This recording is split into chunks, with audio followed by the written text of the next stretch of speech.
नमस्कार दोस्तों, मैं हूं हरीश चावला और आप देख रहे हैं 7-11 न्यूज और अमर मंथन खबर। सावन का महीना चल रहा है। कल बताया जा रहा है कल शिवरात्रि भी है शनिवार को, और आप में से विशेष तौर पर मैं मानता हूं कि आप सबसे ज्यादा भगवान भोले शंकर को मानते भी हैं और आप उनकी आराधना भी करते होंगे, क्योंकि जो भी है इस धरती पर, चाहे वो पाताल लोक में है, चाहे आसमान में है, चाहे इस धरा पे है, वो सब कण कण में भगवान शिव की महिमा से विद्यमान है। भगवान शिव जब रौद्र रूप में आते हैं तो आपको बाढ़, आपदा, लैंडस्लाइड, बारिश, घरों में पानी घुस जाना, इस तरह की विपदाएं देखने को मिलती हैं। आखिर ये सब होता क्यों है और क्या कोई ऐसी ताकत है जो आखिर ये विपदा क्यों आती है? क्या इस विपदा को रोकने के लिए भगवान खुद अवतार में देते हैं या भगवान कुछ निर्देश भी देते हैं? अगर आप भगवान शिव को मानते हैं तो आज मैं आपको ऐसी खबर दिखाने जा रहा हूं जिस खबर को देखकर सुनकर आप हैरान हो जाएंगे और आने वाले समय में आप इसकी एक प्रशिक्षण भी कर लेंगे कि क्या इस खबर के अंदर बोला गया शब्द, एक एक शब्द सत्य है या नहीं। आप में से कुछ लोग भगवान श्री राम जी को मानते हैं, आप में से बहुत सारे माता सीता की पूजा करते हैं, खास तौर पर महिलाएं। क्या आपको पता है कि जब भगवान श्री राम रावण से जब माता सीता को छुड़ा कर ला रहे थे, तब अचानक जो है माता सीता जी को प्यास लगी थी और वो प्यास पानी पीने के लिए किस स्थान पर रुके थे, और उस स्थान पर एक बहुत बड़ी सिद्ध पीठ है और उस सिद्ध पीठ पे जो वहां की सिद्ध लक्ष्मी जिसे बोलते हैं, आत्म सिद्ध लक्ष्मी अम्मा के नाम से विख्यात हैं, दक्षिण के बिल्कुल रामेश्वरम में। आज हम उनकी आपसे मुलाकात करवाएंगे और ये बताने का प्रयास करेंगे कि आत्म सिद्ध लक्ष्मी आज आपको भगवान श्री राम और माता सीता के बारे में क्या चीज आपको बताने जा रही है कि आखिर माता सीता को प्यास लगी तो कैसे और उनकी प्यास बुझी तो कैसे। लेकिन वही बात कि भोलेनाथ का महीना चल रहा है, यानी कि सावन का महीना चल रहा है। इस बार जो है सावन जो है जो शिवरात्रि बोलते हैं वो 2 बार आने वाली है और बहुत से लोगों ने एक व्रत भी रखा होता है। आप में से बहुत से लोग हैं, बहुत से ऐसे भगत हैं जो भगवान शिव की आराधना करते हैं। लाखों करोड़ों लोग पैदल जाकर हरिद्वार से कांवड़ लाते हैं और वही गंगा मैया का जल जो है भगवान भोले को अर्पित करते हैं। लेकिन आज जिस सिद्ध पुरुष से मैं आपको रूबरू करवाने जा रहा हूं, वो सिद्ध पुरुष ने भविष्यवाणी अभी 2 दिन पहले ही की है। आप जानते हैं कि यमुना का फ्लड जो है किस तरह से दिल्ली को घेर रहा है, उत्तराखंड में लैंडस्लाइड हो रहा है, और आज ही में पता लगा कि 14 और 15 तारीख को, यानी कि आज और कल 2 दिन जो है उत्तराखंड के सभी निजी और सरकारी स्कूलों में सरकार की तरफ से छुट्टी का ऐलान कर दिया है, क्योंकि भारी बारिश का ऐलान किया गया है। लेकिन पूरे उत्तर भारत में बाढ़ से लोगों की जान माल की हानि ना हो, इसके लिए एक सिद्ध पुरुष ने ऐलान किया है और मैं आज उस सिद्ध पुरुष के पास आपको ले चलूंगा। और सिद्ध पुरुष का शब्द एक बहुत छोटा सा शब्द मैं मानता हूं, अगर मैं इसे कहूं कि यह भगवान शिव शंकर का दूसरा रूप है और श्री कैलाश पर्वत की जो आराधना करते हैं भगवान भोले की तरह उस रूप में रहते हैं। करीब 11,000 रुद्राक्ष को अपने गले में धारण करने वाले ऐसे सिद्ध पुरुष के सामने आपको लेकर जा रहा हूं। आपसे निवेदन है, जो भी लोग इस खबर को देख रहे हैं वो इसे लाइक और साथ साथ शेयर जरूर कीजिए, और इस खबर को देखने के बाद आप खुद अपनी आत्मा से इसका निरीक्षण कीजिए।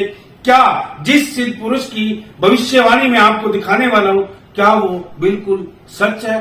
तो चलिए मैं आपको लेकर चलता हूं उस महान सिद्ध आत्मा के पास जो इस समय हमारे पास मौजूद हैं, और वो कर्ण की धरती पर मौजूद है। और कल उनका लुधियाना में बहुत बड़ा कार्यक्रम है जहां लाखों की संख्या में भक्तजन उनके दर्शन करने के लिए आ रहे हैं। मैं अपने कैमरामैन से संजीव चौहान से कहूंगा कि एक बार ये तस्वीर से रूबरू कराएं।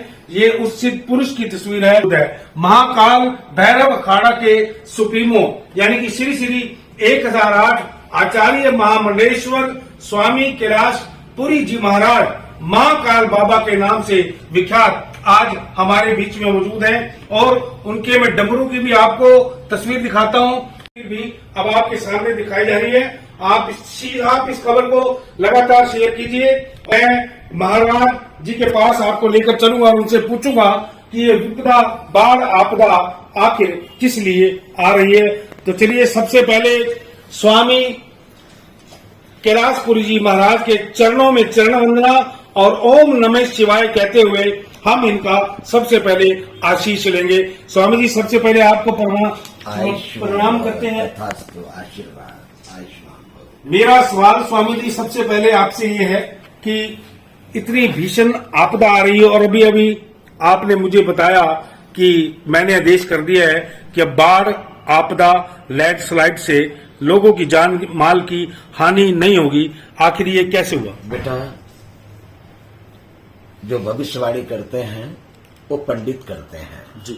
हम भविष्यवाणी नहीं करते हैं, आदेश देते हैं और आदेश का पालन होता है। मैंने 13 तारीख को सुबह ही आदेश दे दिया, 12 तारीख को, कि ये जो विपदा आई है लैंडस्लाइड का, बाढ़ का, इसको हमने पहले कह दिया है। आज से कुछ नहीं आना है। लुधियाना, अमृतसर, पंजाब, ये सभी ठिकानों पे हमने वापस जाने के लिए कह दिया है। अब इसके आगे जहां विज्ञान खत्म होता है वहां हमारा शुरू होता है और विज्ञान के ही कारण ये सब विपदाएं हम पैदा करते हैं। हम पैदा करते हैं। इसको क्यों पैदा करते हैं?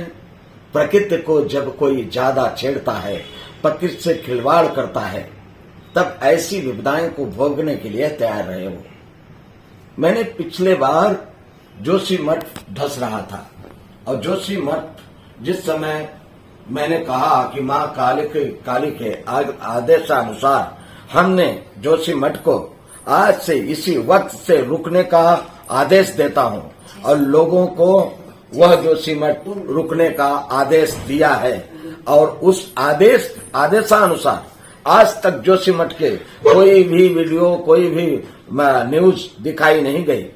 उस दिन के बाद से उस वीडियो को पढ़ो, उस वीडियो को देखो। प्रश्न तीसरा, हम भविष्यवाणी करते नहीं, हम पंडित नहीं हैं। हम आदेश देते हैं, आदेश देते हैं, आदेश का पालन, हवा का रुख बदलते हैं। समुद्र को भी पीछे जाने को कहते हैं, समुद्र भी सुनता है। सूर्य चंद्रमा भी आशीर्वाद लेता है।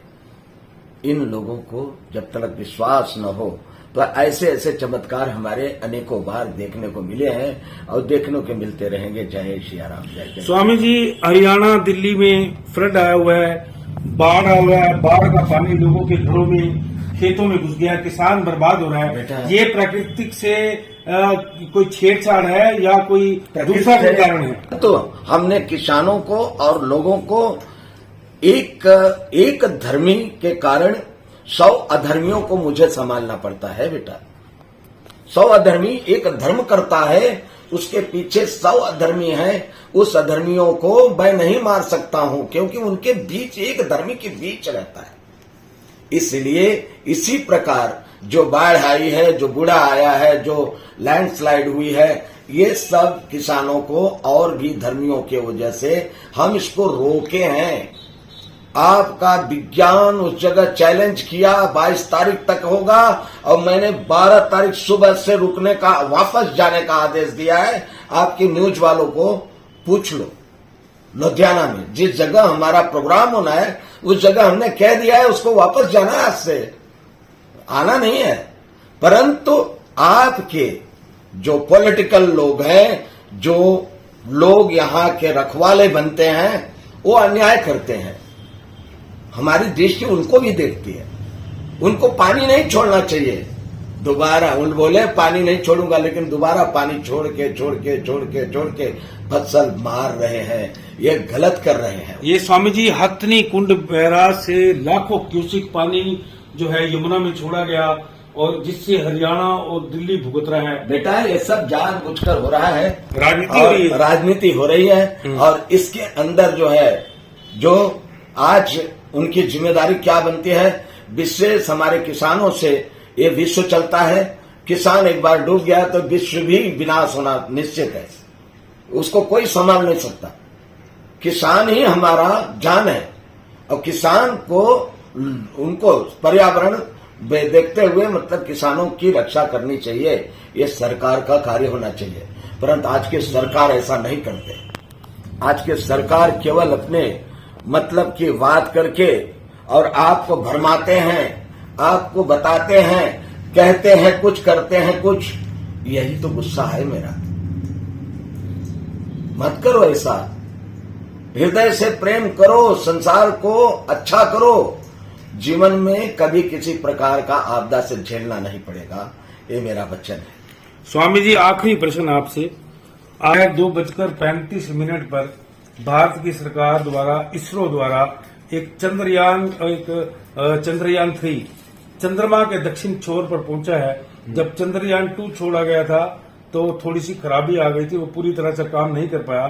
तो क्या इस बार ये प्रयोजन सफल होगा? पहले बार जो चंद्रयान छोड़े थे वो अहंकार इतना ज्यादा था, इतना कॉन्फिडेंस, ओवर कॉन्फिडेंस, और वैज्ञानिक को अहंकार नहीं होना चाहिए। और वैज्ञानिक जब कोई चीज करता है तो ईश्वर के ही माध्यम से किया जाता है, अन्यथा वो एक पल भी जीने का भी यहाँ हौसला नहीं रख सकता है, अपने आप को पहचान नहीं सकता।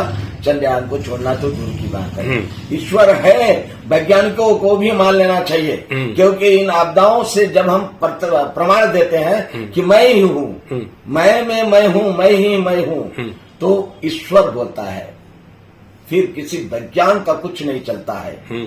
बड़े बड़े गाड़ियां बहने लगती हैं, बड़े बड़े बिल्डिंगें ध्वस्त होने लगते हैं, जो बम विस्फोट करके जो ध्वस्त किया जाता है वो तो बहुत देर लगता है, तो पल भर में ध्वस्त हो जाता है। तो ये समझना चाहिए कि वैज्ञानिक अपने शक्ति के अंदर रहे, पर्यावरण को न छेड़े। मैंने पहले भी एक बार वैज्ञानिक को चैलेंज किया था फेसबुक पे, हमारे फेसबुक बंद कर दिए गए थे। लोगों की पहचान नहीं बेटा। मैंने पहले भी चैलेंज किया था, महाकाल ज्योतिर्लिंग में हमारी आकृति आई।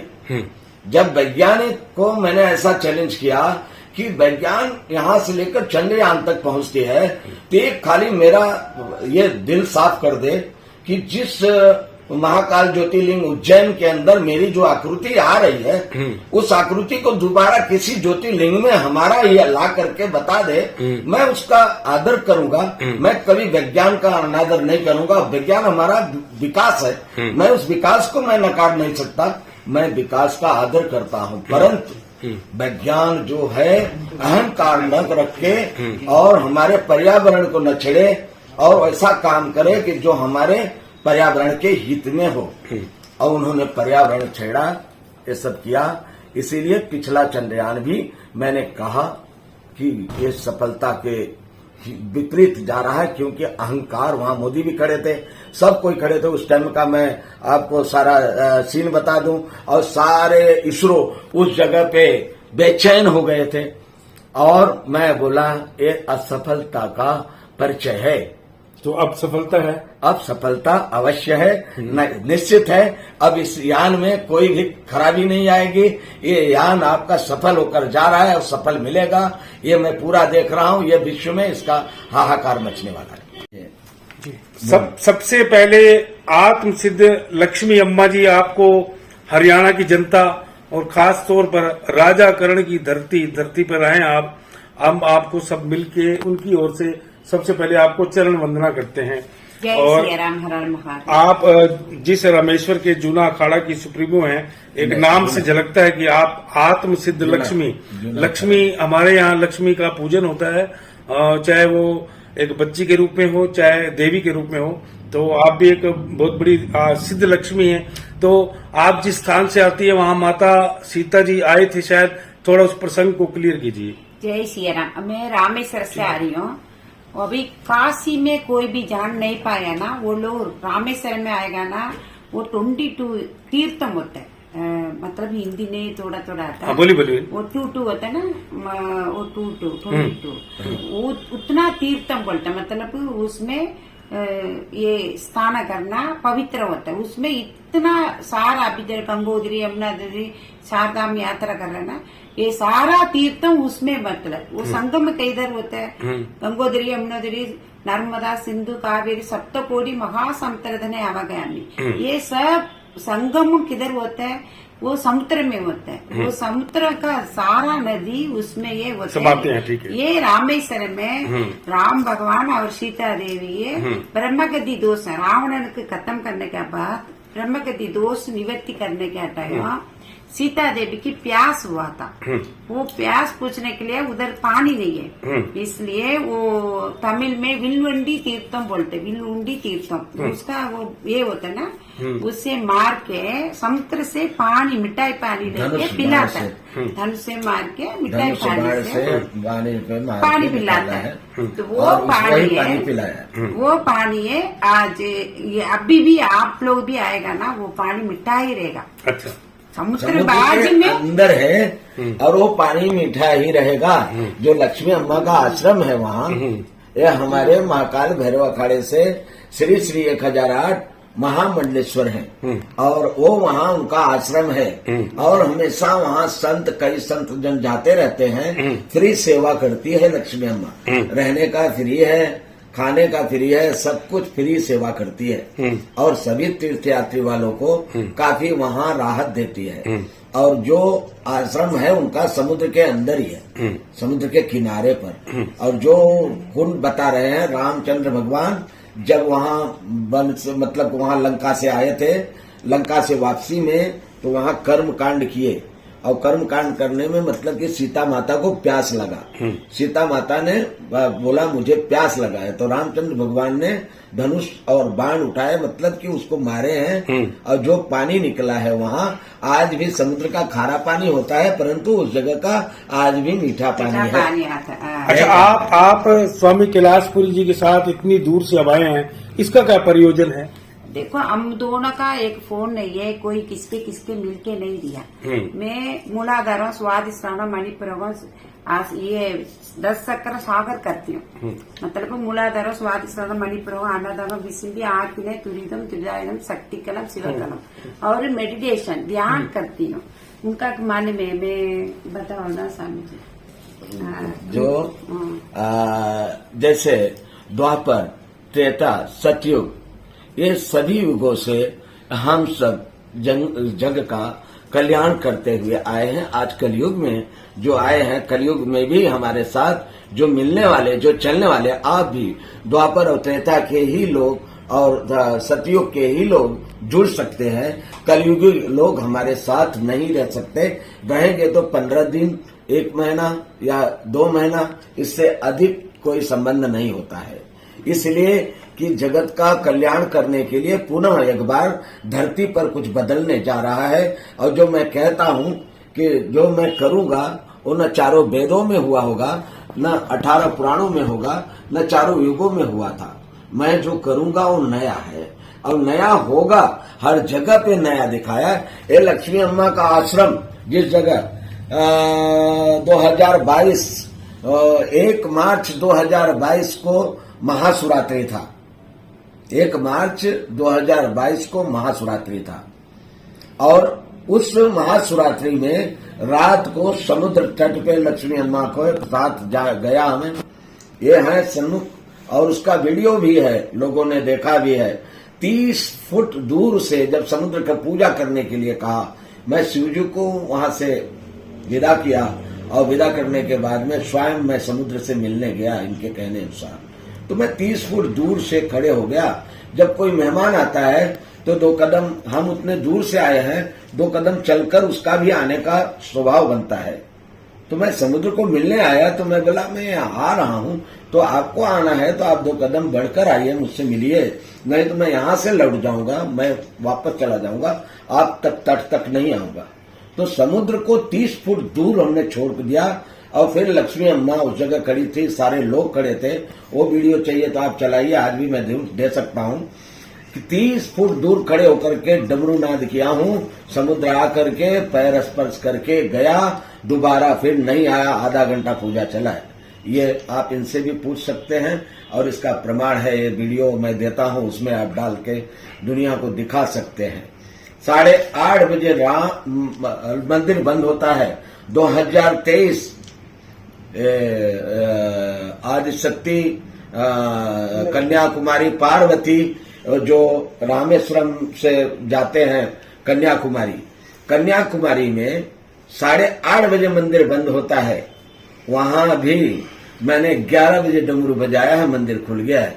वो भी प्रमाण के साथ है, वो भी आप देख सकते हैं।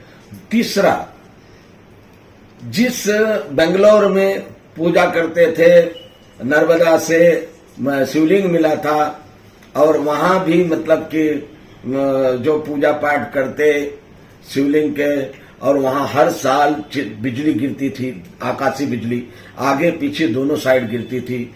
वहां नवग्रह का स्थापना था, तो मैंने वहां भी 13वां ज्योतिर्लिंग का उद्घोष किया है प्रदक्षिणा करके, और बिजली को मना कर दिया कि आज से इधर दिखना मत और कहीं चले जाना। अब नहीं दिखता? अब नहीं दिखता है बेटा, इस वर्ष से। ठीक। और यह भी प्रमाण है बेंगलोर का, वो भी जाकर के पूछ सकते हैं। आपने स्वामी कैलाशपुरी जी को सुना, आत्म सिद्ध लक्ष्मी जी को सुना। ये कोई प्रशिक्षण नहीं चल रहा था कि नियमों का कोई प्रशिक्षण हो, यहाँ सिर्फ आदेश दिए जा रहे हैं। यदि आप भगवान शिव में आस्था करते हैं तो ये भी एक किस्म से भगवान शिव के ही स्वरूप हैं, जिन्होंने बिजली को बोल दिया कि आपने बिजली का यहाँ नहीं चमकना इतनी दूर, जिन्होंने बारिश को बोल दिया कि आप यहाँ विपदा नहीं बचाओगे। तो इस तरह के आदेश स्वामी कैलाशपुरी जी महाराज दे रहे हैं, यानी कि कोई प्रशिक्षण नहीं। वैज्ञानिकों के बारे में, चंद्रयान 2 के बारे में इन्होंने बहुत बड़ी बात बोली। और अब एक घोषणा और की है, मैं तो घोषणा ही कहूंगा क्योंकि पत्रकारिता के शब्द में एक घोषणा शब्द आता है, लेकिन इन्होंने आदेश दे दिए कि चंद्रयान 3 जो आज छोड़ा गया है वो सफल होगा। दोस्तों, अगर आप भगवान भोले में आस्था रखते हैं, आपको स्वामी कैलाशपुरी जी, आत्मसिद्ध लक्ष्मी जी के विचारों से अगर आप प्रेरित हैं, आप इन्हें मानते हो कि ये सच है, तो कृपया आप इन्हें ओम नमः शिवाय करते हुए इस वीडियो को लाइक और शेयर कीजिए। हरीश चावला, 7-11 न्यूज, अमर मंथन खबर, करनाल।